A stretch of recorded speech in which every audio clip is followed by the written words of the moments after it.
On se retrouve dans un nouveau vlog. Bon, je vous avais dit dans ma dernière vidéo, il y a un petit moment que j'allais revenir avec un vlog. Et j'avais filmé un vlog.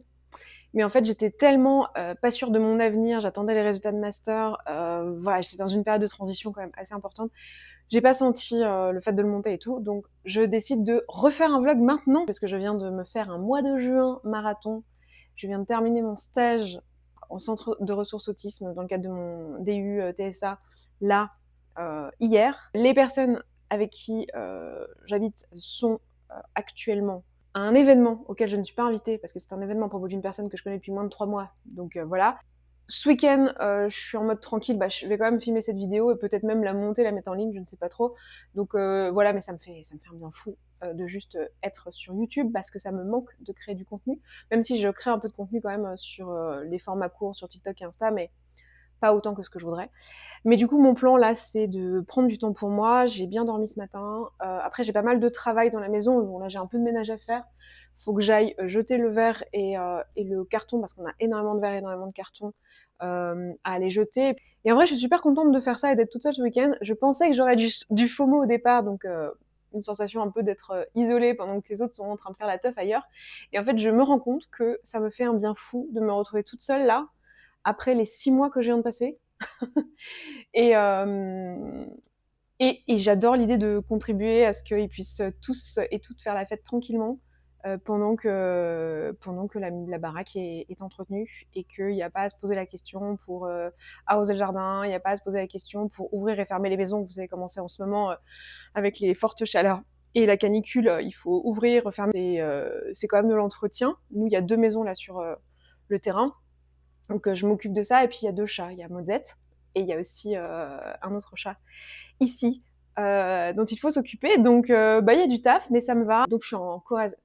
Ah ouais, en fait ça se trouve il y en a qui débarquent. Salut. Il y a eu un petit peu de changement dans ma vie. J'ai coupé mes cheveux. Je suis admise en master psycho clinique à la rentrée à Toulouse. Et depuis quelques mois, j'ai vécu une rupture amoureuse et j'ai déménagé et j'habite en Corrèze, dans un espace qui est un endroit de colocation, de co-living, noyau d'un futur éco-village. Le but, c'est de partager les ressources. On s'en reparlera. Bref, on est en période de transition. Donc bienvenue, si vous voulez être embarqué là-dedans.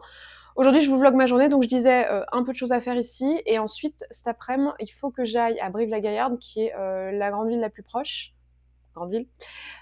pour aller chercher des croquettes pour Monza, parce qu'elle a plus de croquettes. Et je vais en profiter pour passer dans un magasin de tissus. J'espère m'acheter du tissu pour me faire un ensemble en lin. Voilà, ça risque d'être mon activité du week-end, pour me détendre. Je ne sais pas si je vais trouver ce que je veux. Et si je trouve pas, c'est pas très grave. Je ferai autre chose, j'ai plein de tricots à faire. Donc voilà. Puis je vais vous raconter un petit peu mes petites aventures. Alors, normalement, on a le passage des poubelles jaunes une fois toutes les 15 jours. Mais là, notre poubelle jaune est pleine.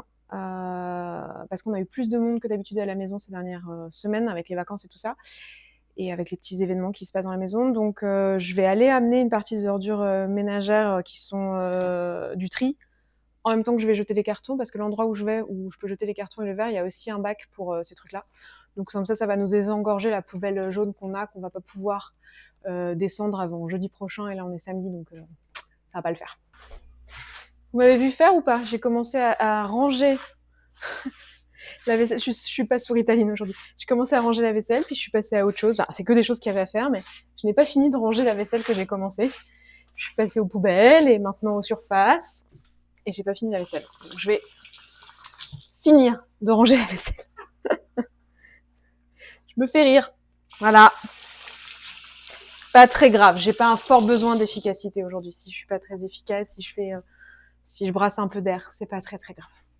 C'est plus important que je sois à mon rythme dans une journée comme aujourd'hui, que je sois absolument efficace. En plus, j'ai envie de manger un petit fruit. Je pense que je vais me faire une petite pêche là. Ici dans la région, il y a des pêches de fou. Qu'est-ce que t'as, toi? T'es assez caractériel, hein?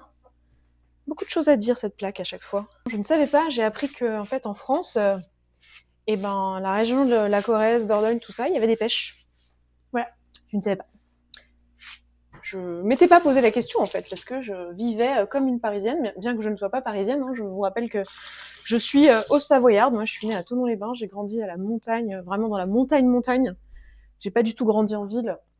J'ai commencé à être en ville seulement quand j'avais 14 ans, 13 ans. 13 ans. C'était ma 5e. J'ai fait ma 6e dans les Pyrénées, pareil à Font-Romeu, donc pareil dans la montagne. Et ici, j'apprécie vachement la maison, je vous montrerai, mais il y a une vue magnifique. On a une vue sur toute la vallée. On a les 2 maisons sur le terrain, et justement, il est en pente, donc c'est un peu... c'est tout un truc. C'est un truc à considérer quand vous faites du jardinage et tout ça. Moi, c'est des trucs que je découvre. Pour le coup, le jardinage, je connais pas du tout. Donc, je suis vraiment la newbie du coin. Donc, je vais peut-être vous dire des trucs en permaculture que j'ai appris littéralement ces 3 derniers mois. Donc, je sais que je peux être très assertive. Ne vous y méprenez pas, je n'y connais que dalle. Mais genre, que dalle de chez que dalle. Saladier, tasse. Saladier, tasse. Café. Café, thé. Café, thé. Saladier. Donc là, on a le compost. Désolé, j'ai pas le micro, donc peut-être le son est moins bon. Là, on a notre poubelle jaune qui est blindée du coup. Et là, on a du verre que je vais emmener. Et je vais rajouter le carton.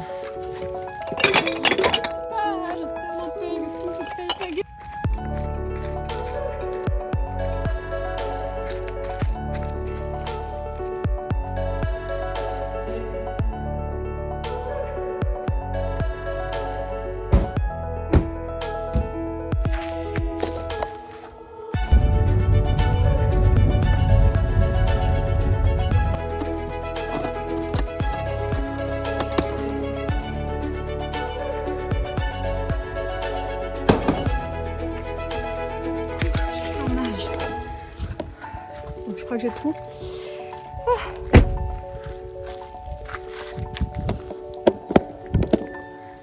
Faire attention selon les communes. C'est pas forcément la même chose qu'on met dans chacune des poubelles. Là, je sais que pour les cartons, c'est toujours une question de est-ce qu'il faut le mettre avec la poubelle jaune ou est-ce qu'il faut le mettre avec les papiers. Et ça dépend des endroits. Donc, regardez bien dans votre commune et sur les panneaux ce qui est écrit chez vous. En général, c'est super bien indiqué, tout est sur les panneaux. Voilà, la partie la plus chiante, c'est les cartons. Plier là pour faire entrer dans le bidule. Allez, direction Brive-la-Gaillarde et je vais aller à la tissu.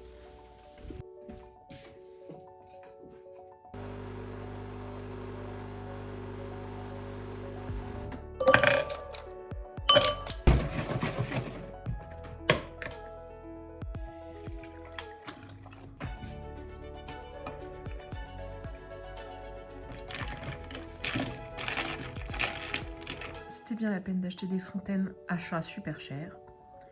Ce qu'elle préfère, c'est le bac de glace. Oula, mon vernis qui s'est barré. En plastique avec de l'eau dedans. Voilà. Ça y est, je suis rentrée. J'ai pas pu filmer.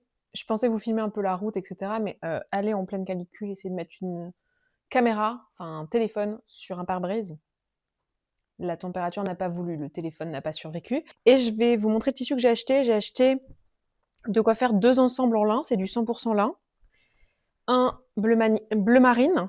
Je pense que je vais faire une jupe qui va dans tous les sens, là, comme ça. Je sais pas si vous voyez les jupes, je sais plus ça a un nom. Donc je vais faire ça. Et pour le top, je vais faire probablement un top aussi vraiment coupe hyper simple, aussi un rectangle avec les bras. Et où ça va faire un croc-top et ça va tomber comme ça. Peut-être que sur le croc-top, je ferai un truc un tout petit peu plus long derrière pour qu'il y ait de l'amplitude et du volume. En gros, je veux surtout de la masse de tissu et de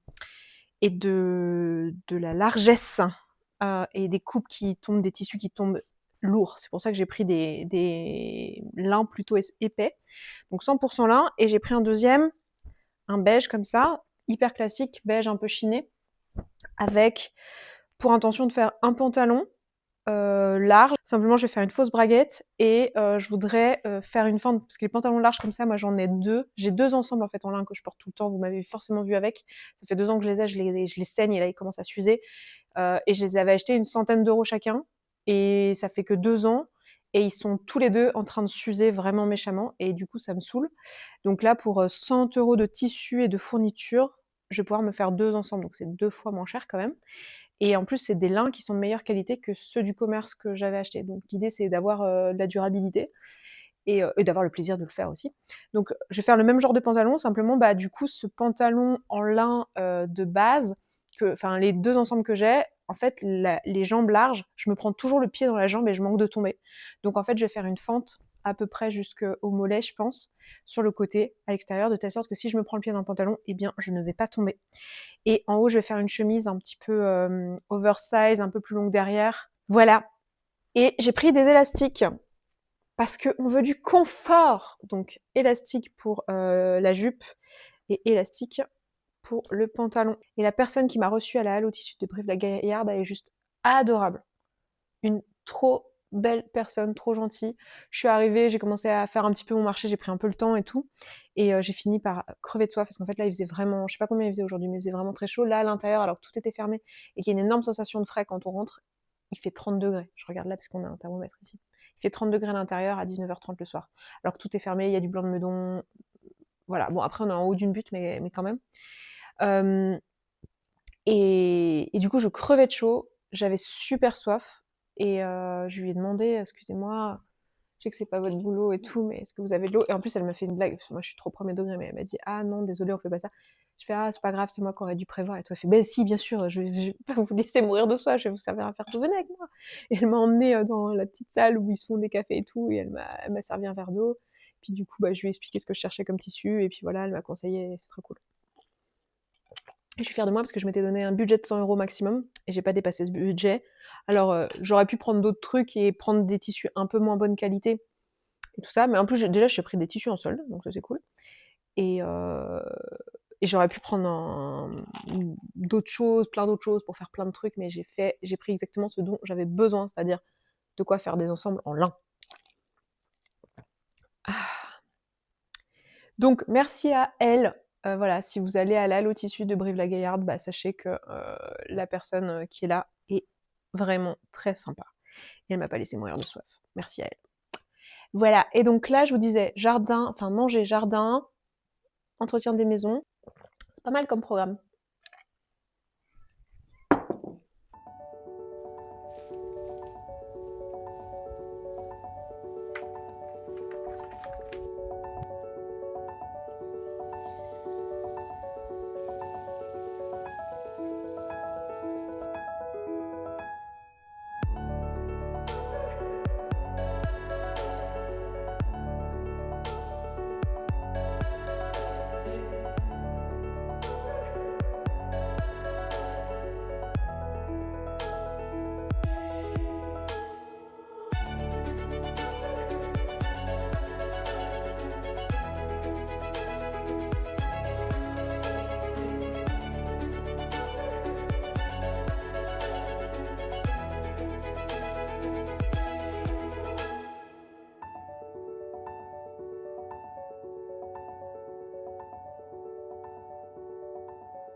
Il est 22h30.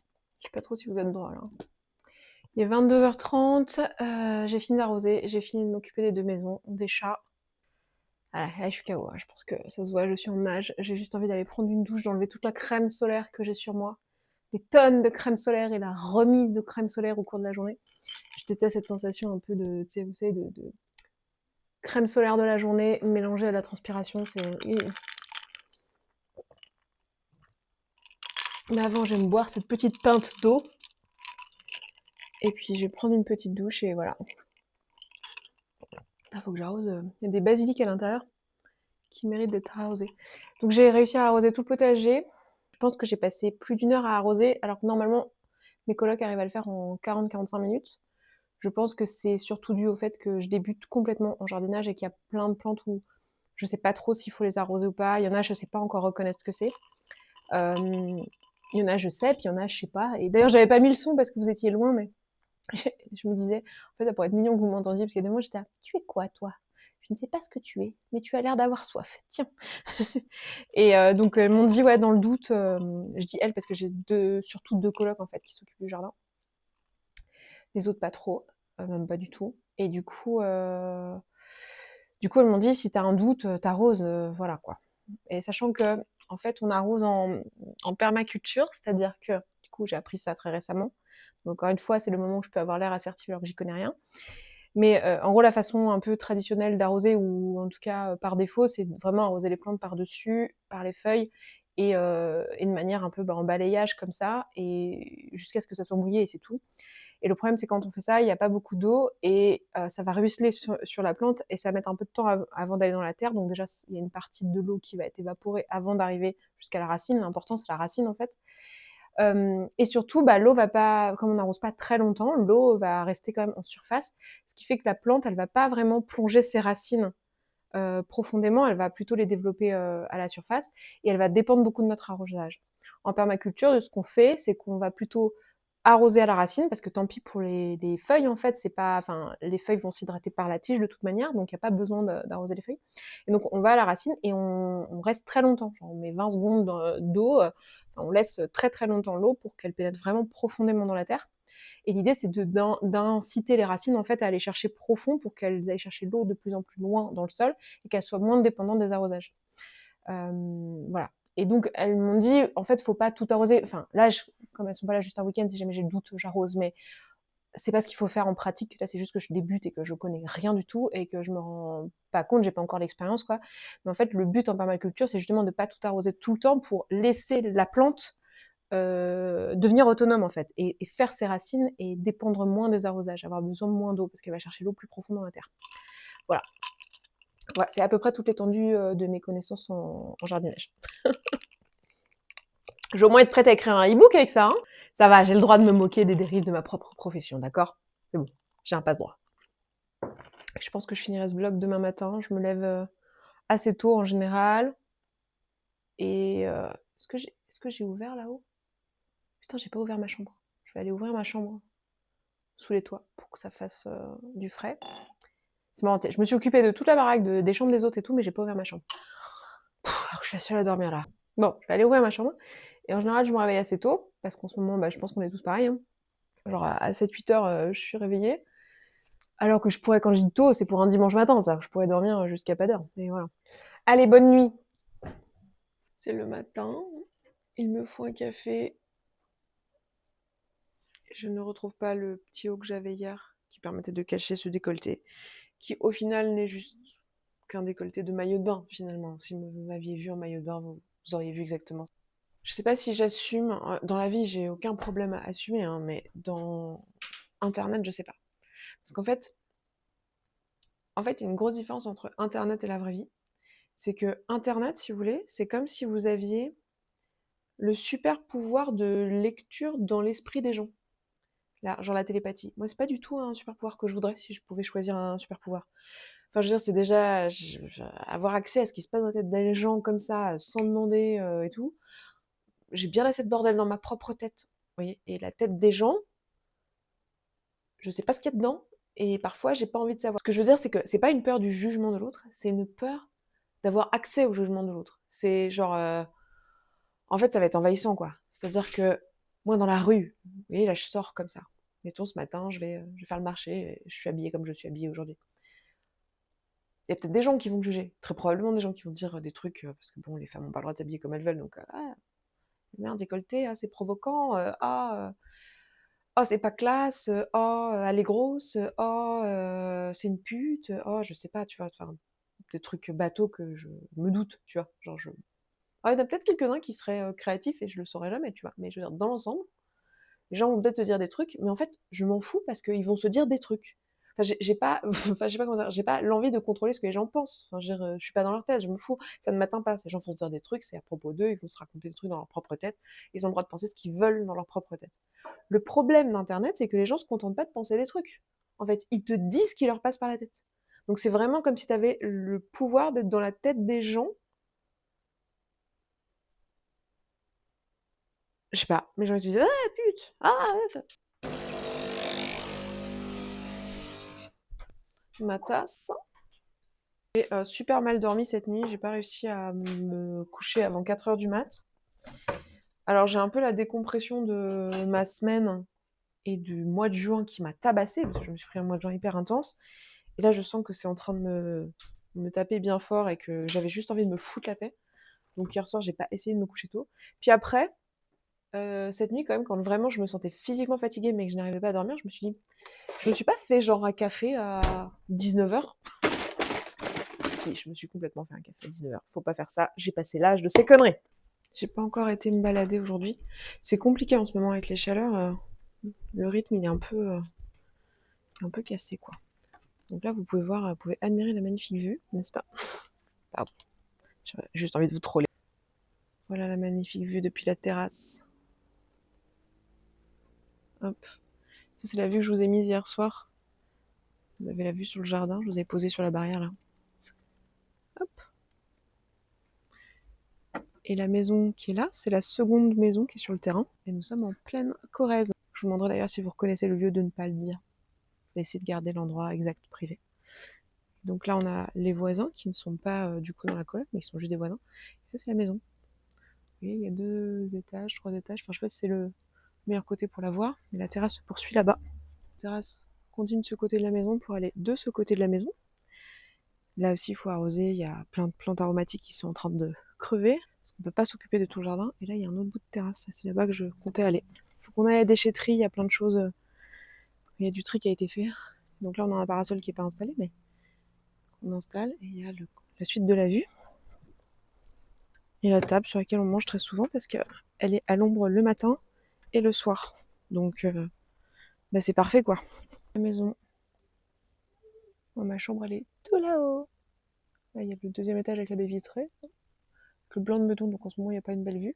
C'est ici que j'ai filmé ma dernière vidéo que j'ai postée sur cette chaîne. Cette maison-là et la maison du bas, c'est des maisons qui ont été construites par un monsieur qui cherche à faire des habitats écologiques. Donc tout est en bois, sur pilotis, enfin tout est pensé pour garder l'énergie, etc. Et toute la chaleur qui est restituée dans la maison, en fait, avec le nombre de personnes qui y vivent, en fait, permet de chauffer entièrement la maison. Pas besoin d'électricité l'hiver pour la chauffer. Si elle est habitée. Évidemment, si t'es tout seul dans la maison, un 24 décembre, peut-être que tu vas devoir mettre un petit chauffage d'appoint. Mais je veux dire, sinon, elle est hyper bien isolée pour garder la chaleur. La maison a été construite et pensée pour permettre ça. Je suis pas du tout assez calée pour vous en parler plus que ce que je viens de faire là. Mais c'était l'objectif d'habiter dans un endroit comme ça, aussi pour savoir un peu quels sont les défauts. Là, c'est de la location et le but, c'est d'acheter un terrain. À un moment donné, c'est d'ailleurs maintenant un but relativement immédiat parce qu'ils sont installés dans cette maison depuis 4 ans. Ce sera la 5e année là. À l'automne, ça fera 5 ans. Donc un bon 4 ans, 4 ans et demi. Et le but, c'était de tester le modèle en fait, tester habiter ensemble, voir comment ça se passe. Est-ce que effectivement partager les ressources, partager les voitures, partager les assurances, partager les finances, partager les tâches, l'entretien des maisons, les décisions, le quotidien, est-ce que ça marche? Est-ce que après c'est que des gens qui ont des compétences en gouvernance partagée, qui ont des compétences dans la collectivité, etc. Puis il fallait que ça reste une collectivité relativement petite, en tout cas pour le noyau dur de départ. C'est assez étonnant, mais en fait, j'ai eu un assez gros deuil à faire en début d'année, là, du coup. Et j'ai l'impression que c'est en train de se faire assez vite. Beaucoup plus vite que ce que j'avais anticipé. Bon, je me méfie du deuil, parce que vous savez comment c'est quand vous faites le deuil d'un projet, le deuil d'une personne, le deuil de quoi que ce soit. Ça vous revient par vague, en fait. Hein. C'est un truc qui vous frappe régulièrement. Donc, voilà. Aussi, il y a plein de choses pour moi qui s'ouvrent, là. Le master à Toulouse, c'est juste fou. Le fait d'avoir goûté à choisir ce que je veux faire de mon année, à choisir ce que je veux faire des mois et des années qui arrivent, sans qu'il y ait d'autres personnes impliquées. Moi, ça fait très longtemps que je me suis pas projetée sans quelqu'un, en couple en fait, et que je me suis projetée à moi toute seule, ok, c'est quoi mes décisions. Ça fait vraiment très très longtemps. Et même quand j'ai été célibataire, c'est arrivé, je pense pas plus d'1 an d'affilée, à vrai dire, depuis mes 19 ans, hein, pour être tout à fait honnête, pas plus d'1 an et demi peut-être. Mais il y avait toujours un intérêt amoureux dans l'air. Il y avait toujours c'est pas pour autant que je me projetais seule, c'est pas pour autant que je me projetais. Alors c'est pas tant que là je me projette seule, hein, mais c'est plutôt que je me projette à prendre les décisions seule. Et ça n'était pas trop le cas. Du coup, il y a plein de choses là que je suis en train de me dire, mais en fait, les décisions que je prends sont pas du tout les mêmes. La trentaine, c'est vraiment quelque chose. Là, j'aurai 40 ans en novembre, donc je suis en train de finir ma trentaine. Vous m'avez connue sur YouTube, j'ai commencé, j'avais 26 ans. J'ai posté ma première vidéo le jour de l'anniversaire de 26 ans. Déjà, c'était il y a 3 vies, quoi. Et il se passe un truc assez intéressant, en fait, aux alentours des 30 ans, mais je pense qu'il y a de plus en plus de gens qui le disent, mais pour moi, aux alentours des 30 ans, c'est vraiment le moment où je me suis sentie commencer à vraiment en avoir rien à foutre du regard des autres, dont on parlait juste avant. Me dire: «Ah non, non, mais en fait, ce qui est important, c'est ce que moi je veux dans ma vie.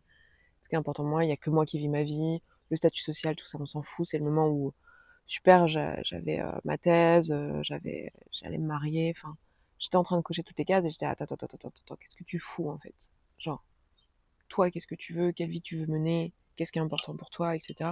Et alors, il n'y a pas du tout acheté dans ma vie parce qu'en fait, j'ai toujours été quelqu'un qui me questionnait beaucoup, donc j'avais quand même déjà bien conscience de qui j'étais à 28, 25, 28, puis même à 20 en fait. Il y a plein de choses que je savais déjà à propos de moi.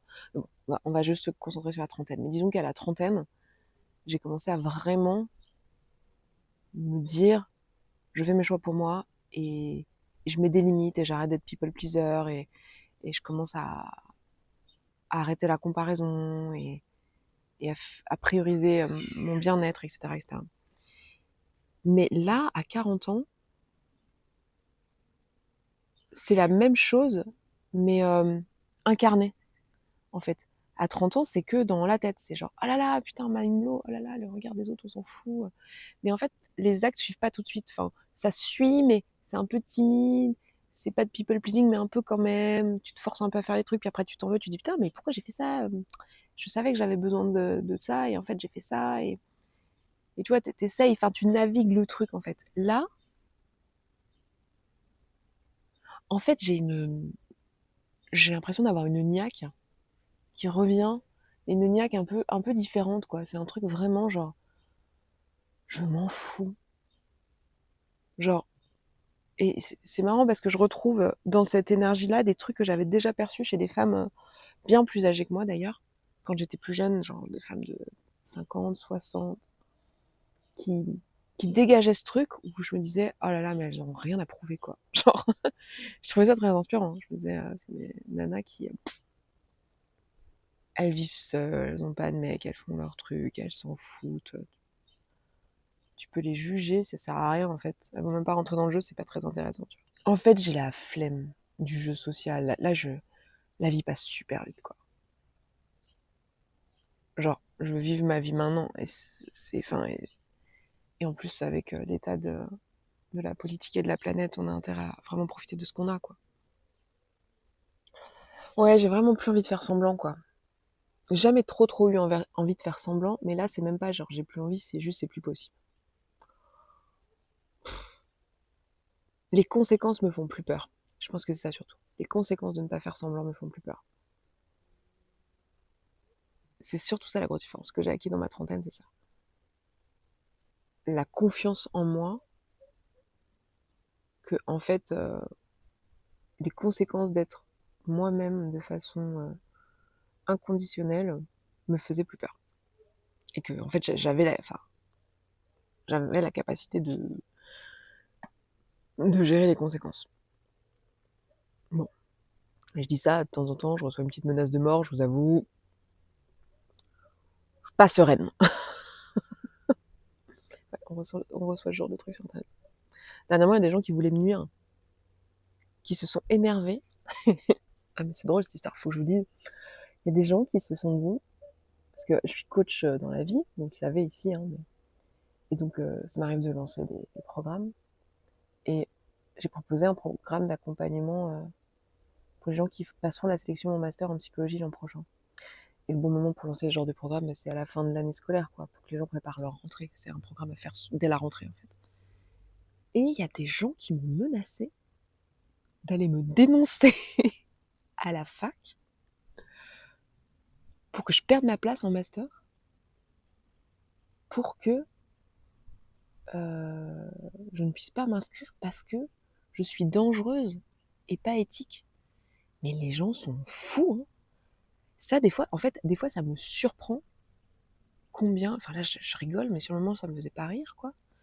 Et ça me fait pas rire parce qu'en fait, combien les gens peuvent être mauvais. Tu sais, toi, c'est toujours ce truc un peu, j'aime pas ressentir ça, ce truc où tu t'as l'impression de donner beaucoup, puis qu'en fait, tu te fais défoncer dans ton dos, t'es là, mais c'est quoi ce délire, quoi?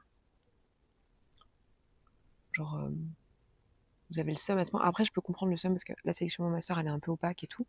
En fait, ça me surprend toujours le fait qu'il y a des gens méchants. Je sais que c'est un truc, ça, c'est un truc qui continue de me surprendre, je le sais intellectuellement, mais en fait, vraiment des gens qui jouissent de te faire du mal. Il y a vraiment des gens qui ont envie qu'il t'arrive du malheur. Il y a des gens que ça emmerde que tu réussisses, en fait. Genre, il y a des gens là, ils étaient contents quand j'ai fait un burn-out, quand ma boîte, je l'ai dissolue, quand je faisais 1 million de chiffre d'affaires, puis après, j'étais plutôt dans la précarité. Genre, il y a des gens, ça leur fait de l'ego trip, ça leur fait du bien, quoi.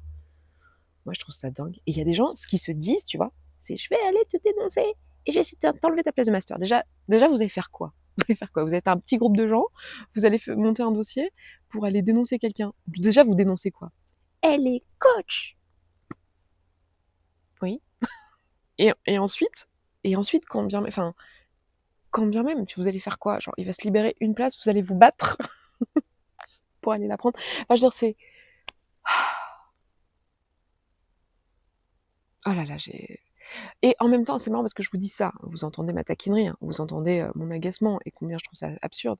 Mais j'ai aussi beaucoup de compassion parce qu'en fait, je suis passée par cet enfer des sélections en master et du sentiment d'injustice et de, en fait, des fois, tu vois des gens qui ont un master et tu te dis, mais ils ne méritent pas parce que dans ton système de valeurs, je sais pas, toi, t'es différent, mais tu ne vois pas ce que les jurys ont vu. Évidemment que les jurys, s'ils m'ont prise en master, c'est qu'ils ont estimé que mon dossier valait le coup, quoi. Et en plus, j'ai la chance, je suis dans un master qui est extrêmement ouvert, euh, qui est pas dans cette guerre coach, psy, et qui comprend qu'en fait, là, c'est des métiers différents, qu'en fait, il y a des postures différentes qui existent et qui sont vraiment dans une logique de formation intégrative aussi. Et il y a pas mal de gens qui font des reprises d'études. Enfin, j'ai de la chance dans ce master-là et j'en saurai davantage à la rentrée, mais je suis complètement euphorique d'ailleurs parce que j'ai vraiment, enfin, ça va être incroyable. Mais en fait, ça me tue de me dire, il y a des gens, ils sont tellement en souffrance que c'est ça leur réaction en fait, c'est d'attaquer et de vouloir descendre l'autre. Je sais que l'humain fonctionne comme ça et quelque part ça m'attriste. Et c'est en ça aussi que je vous disais que mon but c'est pas d'essayer de contrôler le regard des autres, c'est surtout de me protéger contre les agissements liés à un regard erroné des autres. C'est-à-dire que là, il y a eu des gens qui se sont dit elle arnaque, elle fait quelque chose d'immoral et d'illégal, ce qui est évidemment pas vrai. Bon, vous ici, je sais que YouTube, vous me suivez depuis des années, enfin, je sais très bien que voilà, c'est évidemment après moi j'ai mon erreur. Mon erreur c'est de poster sur TikTok et d'oublier qu'en fait c'est des gens qui tombent sur des vidéos sans connaître tout l'historique et que en 2 minutes 30, 3 minutes que vous avez la vidéo évidemment. Enfin je comprends. Vous voyez, c'est des problèmes de communication quoi. Enfin c'est du classique, ça fait des années que je suis sur les réseaux sociaux, des sauces, je m'en suis prise, je comprends la mécanique, mais c'est juste de se dire en fait je dois quand même me protéger du regard des autres, même si je m'en fous du regard des autres. Vous voyez ce que je veux dire? Je crois que ce qui est en train de changer, c'est ce que je vous disais, c'est que dans ma quarantaine, j'ai moins peur des conséquences. Donc évidemment, quand je reçois des menaces genre il y a des gens qui ont vraiment envie de nuire à ma carrière, ou il y a des gens qui ont envie de me tuer, qui me le disent, si je te vois, je te tue, je te viole, enfin, évidemment qu'il y a quand même des instants courts où tu fais pas la maline, puis après tu te rappelles que en fait t'as des ressources, que t'es protégé, que tu sais te défendre, et que juste bah les humains sont des humains et qu'en fait c'est dur pour eux de voir d'autres gens réussir et puis la réalité c'est que j'ai des privilèges que certains d'autres n'ont pas et que sur certains aspects je suis privilégiée, alors pas sur tout évidemment, hein. Moi j'ai mon lot d'échecs, j'ai mon lot de difficultés, oulala, mais ça fait toujours un peu froid dans le dos de se dire putain il y a des gens ils sont prêts à mettre en œuvre des moyens quoi pour me nuire. Moi je trouve ça fou quoi. Bref, je pense pas que j'allais vous parler de ça, mais je pense que c'est le bon moment pour arrêter ce vlog sur ce que veut dire la petite crise de la quarantaine d'Esther, qui est que voilà, on n'est plus dans les rats, je me fiche du regard des autres. On a fait un step de plus qui est maintenant, je n'ai même plus peur des conséquences du regard des autres parce que je sais que j'ai des ressources et que j'ai le droit de me défendre, et que j'ai le droit de faire entendre ma voix, et que j'ai pas besoin de m'excuser pour ça, et que je peux le faire de manière non violente, que je peux me défendre sans être dans l'humiliation de l'autre, que je peux me défendre et être là pour moi-même sans être une connasse, que c'est possible en fait, qu'il y a des façons de le faire, des façons de faire respecter mes limites et mes besoins, qui n'est pas opprimant pour l'autre. En tout cas, qui n'est pas activement dans une démarche violente. Et c'est très chouette. Et puis surtout, je ne suis plus capable en fait de faire, de pas prendre soin de moi. Enfin, je suis plus capable de pas écouter mes signaux, quoi. Bref, et ça c'est très bien, c'est une bonne nouvelle. Donc, je vous laisse là pour ce vlog. On se retrouve dans une prochaine vidéo. Je vous disais que ça sera une vidéo sur les 2 années que je viens de passer là, sélection mon master, parce que l'année dernière j'ai fait mon bilan de L3, mais j'ai pas parlé de la sélection mon master parce que j'allais la repasser et c'était trop anxiogène pour moi d'en parler, j'étais en plein dedans. Mais maintenant que j'en suis sortie, c'est d'ailleurs pour ça que je peux faire un accompagnement sur le sujet, maintenant que j'en suis sortie, je suis plus moi-même dedans. Ça se calme, donc je vais pouvoir en parler. Je vais faire ça dans une vidéo qui est dédiée, comme j'ai l'habitude de le faire, donc sur les reprises d'études, les études de psycho et tout ça. Donc ce sera une vidéo comme ça, en général je la fais à cette période de l'année. Et donc pour celles et ceux qui sont concernés par la licence de psycho, qui pourraient l'être et tout, ou pour les études de psychologie de manière générale, ou qui ont envie d'en savoir plus, ben ça peut être une vidéo qui peut vous intéresser. Et voilà, si vous avez des questions spécifiques d'ailleurs par rapport à ça, je la filmerai d'ici quelques jours, donc j'aurai posté ça avant, je pense. Si vous avez des questions spécifiques, des sujets que vous voulez que j'aborde dans cette vidéo-là, n'hésitez pas à me le dire. Et puis voilà, merci d'avoir écouté ce vlog. Je m'arrête là et je vous dis à très vite.